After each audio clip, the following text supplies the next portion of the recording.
ಛಾಂದೋಗ್ಯ ಪ್ರತ್ಯುದ್ರಿಕ್ತ ವಿದೋಷ ಸುಖಮಃ ಜ್ಞಾನೈಕತಾನ ಪ್ರಭಾ ಸರ್ವ ಪ್ರಾಭವ ಶಕ್ತಿ ಭೋಗ ಬಲ ಸತ್ಸಾರಾತ್ಮ ದಿವ್ಯಾಕೃತಿ ಸೃಷ್ಟಿ ಸ್ಥಾನ ನಿರೋಧ ನಿತ್ಯ ನೀತಿ ಜ್ಞಾನ ಪ್ರಕಾವೃತಿ ಶಾಂತಾ ಮೋಕ್ಷ ವಿಮೋಕ್ಷದಂ ಹರಿಮಜಂ ನಿತ್ಯಂ ಸದೋಪಾಸ್ಮಹೇ. ಯಾವಾಗಿತ್ತೀಗ? ನಿನ್ನೆ ಎಲ್ಲಿಗೆ ಬಂದಿದ್ದು?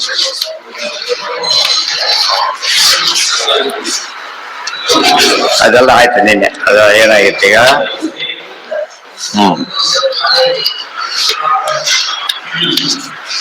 ನೀರು ಮುಕ್ತಿಯಲ್ಲಿ, ಅದೇ ಮುಕ್ತಿ ವಿಷಯ ಬಂದಿದೆ. ಫಲಾಧ್ಯಾಯ, ಇನ್ನು ಫಲಾಧ್ಯಾಯದ ಹೇಳ್ತಾ ಇದ್ದಾರೆ. ನಿನ್ನೆ ಅದೆಲ್ಲ ನೋಡಿದ್ದೇವೆ. ಮುಕ್ತಿಯಲ್ಲಿ ಆನಂದ ಇದೆ, ಐಕ್ಯ ಇಲ್ಲ, ಭೇದ ಇದೆ ಅಂತ ಸಾಧನೆ ಮಾಡ್ತಾ ಇದ್ದಾರೆ. ಮುಕ್ತಿ ಹೋದಾಗ ಏನಾಗುತ್ತೆ? ವಿದ್ವಾನ್ ಪುಣ್ಯ ಪಾಪೇ ವಿಧೂಯ ನಿರಂಜನ ಪರಮಂ ಸಾಮ್ಯ ಭುವೈ. ಮುಕ್ತಿಗೆ ಹೋದವನು ಪುಣ್ಯ ಪಾಪ ಎರಡು ಕಳ್ಕೊಂಡ್ಬಿಡ್ತಾನೆ ಅಂತಿದೆ ನೋಡಿ. ಎಷ್ಟು ಅಪಾರ್ಥ ಕೊಡುತ್ತೆ ನೋಡೋದಕ್ಕೆ.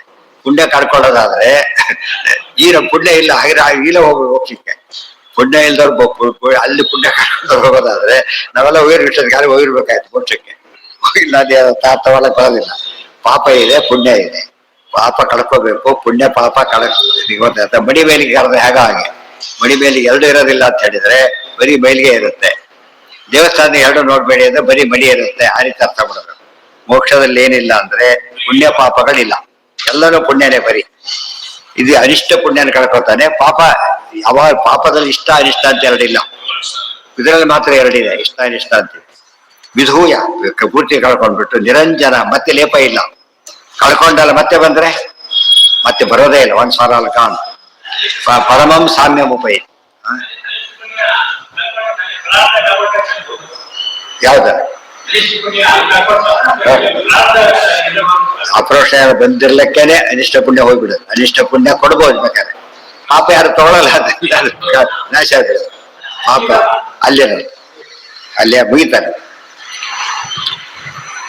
ನಾನಾತ್ವೇನಾಭಿದಂ ಬಂಧ, ಇವೆಲ್ಲ ನಿತ್ಯದಲ್ಲಿ ಏನಾಗುತ್ತೆ ಅಂದ್ರೆ ಬೇರೆ ಕಡೆ ಅಟ್ರಾಕ್ಷನ್ ಬರೋದಿಲ್ಲ. ಕೇಳಿ ಏನಾಗಿರುತ್ತಾಗ ಕಂಟ್ರೋಲ್ ಆಗ್ತಾ ಇರುತ್ತೆ. ಸ್ವಲ್ಪ ಎಂದೋ ಒಂದ್ ಕಡೆ ಏನಾಗುತ್ತೆ ಕೆಂಪ್ ಆ ಕಡೆ ಎಳಿತಾ ಇರುತ್ತೆ ಮನಸ್ಸು. ಇದರಲ್ಲೇ ಎದ್ದು ಬಿಟ್ರೆ ಆ ಕಡೆ ಹೋಗೋದೇ. ಸ್ಕೂಲಿಲ್ಲ ಹುಡುಗರಿಗೆ ಅಂದ್ರೆ ಎಷ್ಟು ಪ್ರಾಬ್ಲಮ್ ಆಗುತ್ತಲ್ಲ ಆ ತರ. ಸ್ಕೂಲ್ ಇದ್ದಾಗ ಏನಾಗುತ್ತೆ ಎಂಗೇಜ್ ಆಗಿಬಿಡ್ತಾರೆ. ಸ್ಕೂಲ್ ಇಲ್ದ ಹೋದಾಗ ಏನಾಗುತ್ತೆ ಎಂಗೇಜ್ ಆಗಲ್ಲ. ಅದು ಏನೇನೋ ಸಮಸ್ಯೆಗಳು ಬೀಳೋದು ಅಲ್ಲಿ ನಡೀತಿದೆ. ಆಗಿರೋದಿಲ್ಲ. ಇಷ್ಟು ಹೇಳಿ ಇನ್ನೊಂದು ಅಂಶ ಹೇಳ್ತಾರೆ. ಯಥೋದಕಂ, ದೇವರ ಹತ್ರ ಹೇಗೆ ಹೋಗ್ತಾರೆ ಅಂತ ಪ್ರಶ್ನೆ ಈಗ. ಯಥೋದಕಂ ಶುದ್ಧೇ ಶುದ್ಧ ಮಾಸಿಕ್ತಂ ತಾದೃಗೇ ಭವತಿ. ಶುದ್ಧವಾದ ನೀರಿದೆ, ಮಡಿ ನೀರಿದೆ, ಎರಡೆರಡಿದೆ. ಶುದ್ಧವಾದ ಮಡಿ ನೀರಿದೆ. ಆದ್ರೆ ಶುದ್ಧವಾದ ಮಡಿ ನೀರು ಹಾಕಿದ್ರೆ ಏನಾಗುತ್ತೆ? ಅದು ಶುದ್ಧವಾಗಿರುತ್ತೆ, ಮಡಿಯಾಗೇ ಇರುತ್ತೆ. ಶುದ್ಧ ನೀರ ಮೈಲಿ ಹಾಕಿಬಿಟ್ಟ ಕತೆ ಬಿಡ್ತಾರೆ. ಶುದ್ಧ ಮಡಿ ನೀರು ಹಾಕಿದ್ರೆ ಶುದ್ಧ ಮಡಿ ನೀರಿಗೆ ಅದು ಹೇಗೆ ವ್ಯತ್ಯಾಸ ಆಗೋದಿಲ್ಲೋ ಹಾಗೆ ವೈಕುಂಠ ಶುದ್ಧ ಲೋಕವಾದ್ರಿಂದ, ಪರಮಾತ್ಮ ಶುದ್ಧರಾದ್ರಿಂದ ಅಲ್ಲಿ ಹೋದ್ಮೇಲೆ ಹೇಗಿರ್ತಾನೆ ಇವನು? ಶುದ್ಧನಾಗಿರ್ತಾನೆ. ಅಲ್ಲಿ ಪಾಪದ ಲೇಪನೇ ಇಲ್ಲ ಅಂತ ಅರ್ಥ. ಈ ದೇಹದ ಶುದ್ಧಿ ಅಲ್ಲ, ಸ್ವರೂಪದ ಶುದ್ಧಿ. ಹಾಗಾಗಿ ಬಿಡ್ತಾರೆ. ಅಲ್ಲೂ ಐಕ್ಯ ಅಂತ ಹೇಳಿಲ್ಲ, ತದೇವ ಹೋತಿ ಅಂತ ಹೇಳಿಲ್ಲ. ಸಂಸ್ಕೃತ ಗೊತ್ತಿರ್ಬೇಕಲ್ಲಿ. ತದೇವ ಹೋತಿ ಬೇರೆ, ತಾದೃಗೇವ ಹೋತಿ. ತದೇವ ಹೋತಿ ಅಂದ್ರೆ ಅವನೇ ಆಗ್ತಾನೆ ಅಂತ ಅರ್ಥ. ತಾದೃಕ ಅಂಥವನಾಗ್ತಾನೆ ಅಂತ ಅರ್ಥ. ಭಗವದ್ಗೀತೆ ಏನಂತ ಬಂದಿದೆ? ಸಾಧರ್ಮ್ಯಮಾಗತಃ. ಸಾಧರ್ಮ್ಯ ಅಂದ್ರೆ ಸಿಮಿಲಾರಿಟಿ ಅಂತ ಹೇಳ್ತಾರೆ, ಸೇಮ್ನೆಸ್ ಅಲ್ಲ. ಸಿಮಿಲಾರಿಟಿ ಬರೋದು ಬೇರೆ, ಸೇಮ್ನೆಸ್ ಬರೋದು. ಸೇಮ್ನೆಸ್ ಐಕ್ಯ, ಸಿಮಿಲಾರಿಟಿ ಅಂದ್ರೆ ಸಾದೃಶ್ಯ ಬರುತ್ತೆ. ಪದ ನೋಡ್ಬೇಕು. ಅದನ್ನ ಸರಿಯಾದ ಪದ ನೋಡಿ. ಉಪನಿಷತ್ತಿನ ಮಾತಿದ್ದು ತಾದೃಗೇವ ಭವತಿ, ತದೇವ ಭವತಿ ಅಂತ ಹೇಳಿಲ್ಲ. ನಾನಾತ್ವೇನಾಭಿ ಸಂಬಂಧ ತದಾ ತತ್ಕಾಲ ಭಾವಿನ ಪ್ರಕೃತೌ ಶರಣಾತೀತಾಃ ಕರಣಾತೀತಾಃ ಸ್ವಾತ್ಮನೈವ ವ್ಯವಸ್ಥಿತಾಃ ಸಂಯೋಗ ಪ್ರಕೃತೆ ನೈಷಾಂ ಮುಕ್ತಾನಾಂ ತತ್ವದರ್ಶನಾತ್ ಪುರುಷಾನ್ಯ ಬಹುತ್ವೇನ ಪ್ರತೀತ ನ ಪ್ರವರ್ತತಿ ಪುನಃ ಸರ್ಗೇ ತೇಷಾಂ ಸಾ ನ ಪ್ರವರ್ತತೆ. ಅಲ್ಲಿ ಹೋದ ಮೇಲೆ ಮತ್ತೆ ಸೃಷ್ಟಿ ಬರೋದೆಲ್ಲ ಕ್ಲಾರಿಫಿಕೇಶನ್. ಮತ್ತೆ ಅವನು ಇರ್ತಾನೆ ಅಂದ್ರೆ ಸ್ವರ್ಗಕ್ಕೆ ಹೋದ ಮತ್ತೆ ಬರ್ತಾನಲ್ಲ, ಆ ರೀತಿ ಬರೋದಿಲ್ಲ. ಇದಂ ಜ್ಞಾನ ಉಪಾಶ್ರಿತ್ಯ ಮಮ ಸಾಧರ್ಮ್ಯ ನೋಡಿ, ಇಲ್ಲೇ ಇದೆ ಸಾಧರ್ಮ್ಯಮಾಗತಃ. ಕೋಟ್ ಮಾಡಿದ್ರೆ ಇಮಿಡಿಯೇಟ್ ಆಗಿ ಸೃಷ್ಟಿ ಇದು ಸ್ಮೃತಿ. ಸರ್ಗೇಪಿ ಲೋಪಜಾಯಂತೆ ಪ್ರಳಯೇನ ಸಂಚಿತ ಅನಾವೃತ್ತಿ ಶಬ್ದ ಅನಾವೃತ್ತಿ ಶಬ್ದ ನಯತ್ರ ಮಾಯಾ ಕಿಮುತಾ ಪರೇ ಹರೇ ರಣೂರತ ಯತ್ರ ಸುರಾಸುರಾರ್ಚಿತಾಃ ಇತ್ಯಾತ್ಪರ್ಯ ಮುಕ್ತಾನಾಂ ವಿಷ್ಣು ಭೇದಶೈವ ಉಕ್ತೇ. ಇಲ್ಲಿ ಭೇದವನ್ನ ಹಿಡಿದ್ದಾರೆ ಹೊರತು ಬೇರೆ ಹೇಳಲೇ ಇಲ್ಲ. ಮುಕ್ತಿಯಲ್ಲಿ ಏನಿರ್ತಾರೆ, ಎಷ್ಟು ಜನ ಇರ್ತಾರೆ ಗೊತ್ತಾ? ಹರೇ ರಣೂರತಃ, ಎಲ್ಲ ದೇವ್ರನ್ನ ಅನುಸರಿಸಿಕೊಂಡಿರ್ತಾರೆ. ಇದ್ದೇ ಭೇದ ಇದು ಅನುಸರಿಸಬೇಕಾದ್ರೆ ಭೇದ ಇರ್ಬೇಕಲ್ಲ.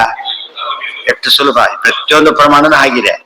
ನಮ್ ಜನ ಓದ್ದೇ ಇದ್ದನ್ನು ದುರ್ಲಾಭ, ಕಣ್ಣಿಲ್ದವನಿಗೆ ಮೋಸ ಮಾಡೋ ಸುಲಭ ಅಲ್ಲ, ಆ ರೀತಿ ಮಾಡ್ಬಿಡ್ತಾರೆ. ಕಣ್ಣಿಲ್ಲ ಹೌದಲ್ಲ, 10 ರೂಪಾಯಿ 100 ರೂಪಾಯಿ ತಗೊಂಡು ಬರುತ್ತೆ, 10 ರೂಪಾಯಿ ಹಾಕಿದ್ರೆ 100 ರೂಪಾಯಿ, 10 ರೂಪಾಯಿ ಪುಣ್ಯ, ಪೇಪರ್ ತುಂಡು ಹಾಕಿದ್ರೆ 100 ರೂಪಾಯಿ ತಗೊಂಡ್ರಾಗ. ಯಾತಕ್ಕೆ ಮೂಲ ಯಾತಕ್ಕೆ ಓದ್ಬೇಕು ಅಂದ್ರೆ, ಮೂಲ ಯಾತಕ್ಕೆ ಓದ್ಬೇಕು, ಸುವರ್ಣದ ಅಂಗಡಿಗೆ ಹೋಗಿ ನೋಡ್ಬೇಕು ನಾವು. ಸುವರ್ಣ ತಗೊಳ್ಳೋದ್ರು ಪರವಾಗಿಲ್ಲ, ಹಿತ್ತಾಳಿ ಅಲ್ಲಿ ಹೇಗಿರೋದಿಲ್ಲ, ಸುಳ್ಳಲ್ಲಿ ಹೇಗಿರುತ್ತೆ ಗೊತ್ತಾಗುತ್ತೆ ಕೊನೆ ಪಕ್ಷ. ನೆಕ್ಸ್ಟ್ ಟೈಮ್ ಯಾರು ಸುವರ್ಣ ಅಂತ ಹಿತ್ತಾಳಿ ಕೊಟ್ರೆ ಏನಂತಾಗ ಮೋಸ ಮಾಡ್ತೀವಿ ಅಂತ ಕೇಳಬೇಕು. ಎಷ್ಟೋ ವಿಷಯ ತಿಳ್ಕೊಬೇಕಾದ್ರೂ ಮೋಸ ಹೋಗಬಾರ್ದು ಅನ್ನೋದು ಕೂಡ ಉಪಯೋಗ ಆಗುತ್ತೆ. ಆ ರೀತಿಯಲ್ಲಿ ಜ್ಞಾನ ಇರ್ಬೇಕು. ಕೆನಯತ್ರ ಮಾಯ, ಅಲ್ಲಿ ಮಾಯೆ ಇಲ್ಲ.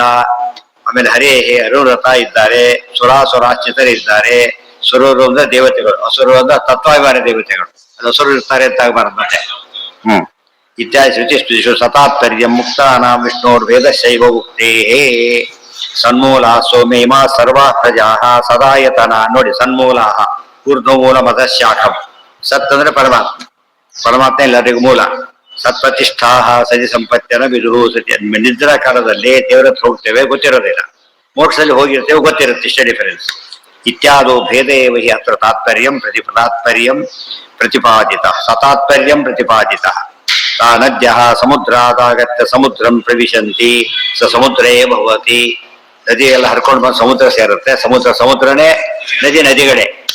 ಇವರೇನು ಓದ್ಕೊಂಡ್ಬಿಟ್ಟು ಸಮುದ್ರವೇ ಆಗಿಬಿಡ್ತಾರೆ. ಸಮುದ್ರ ಆಗಿರ್ತಿಲ್ಲ, ಅದು ಸಮುದ್ರನೇ ಆಗಿರುತ್ತೆ. ಉಳಿದವರು ಒಂದು ಗುಂಪಿನಲ್ಲಿ ಎಷ್ಟೇನೆ ಹೋದ್ರು ಕೂಡ ಮೊದ್ಲಿದ್ದವ್ರೆ, ಆಮೇಲೆ ಹೋದವ್ರು, ಆಮೇಲೆ ಹೋದವ್ರು. ಅವ್ರ ಐಕ್ಯ ಆಗೋದಿಲ್ಲ. ಐಕ್ಯ ಆಗೋದು ಯಾರು ಗುಂಪು ಹೋಗ್ತಿದ್ರ? ಹೋಗೋದಿಲ್ಲ. ಇತಿ ಭವತಿ.